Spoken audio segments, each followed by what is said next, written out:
Sa ibayong dagat naman po, 7 patay sa pamamaril ng mga gang members sa mga nagpoprotestang church leaders at members sa Haiti, habang 4 na bagong astronaut nakarating na sa International Space Station. Si Joyce Salamatin sa sentro ng balita. Binayo ng malalakas na hangin at ulan ang isla ng Mallorca sa Spain, dulot ng bagyo. Sa lakas ng ulan, halos mag-zero visibility na ang lugar.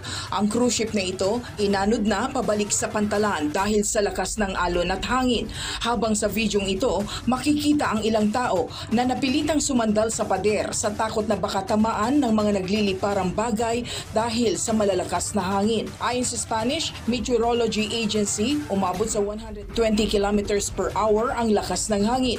Ilang individual na rin ang nagtamo ng minor injury sa pananalasa ng bagyo.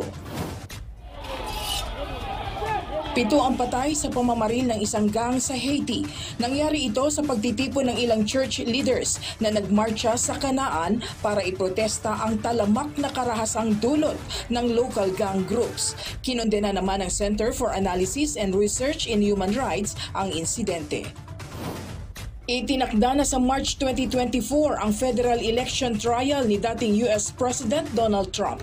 Kaugnay ito ng umano'y tangkang pagbaligtad sa 2020 presidential election result.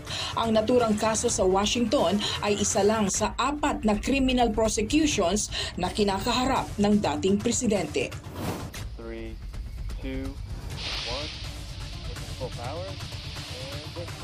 Matagumpay na nakalapag sa International Space Station ang 4 na astronaut lula ng SpaceX Crew Dragon.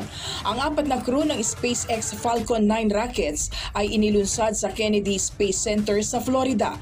Makakasama nila ang 7 astronaut na nasa orbiting laboratory na nandoon na mula pa noong Marso. Ang SpaceX Crew 6 astronauts kasi ay babalik na sa mundo lula ng Crew Dragon Endeavour sa mga susunod na araw. Ito na ang pang-8 flight na ino-operate ng NASA at SpaceX bilang bahagi ng Commercial Crew Program. Joyce Salamatin para sa Bayan.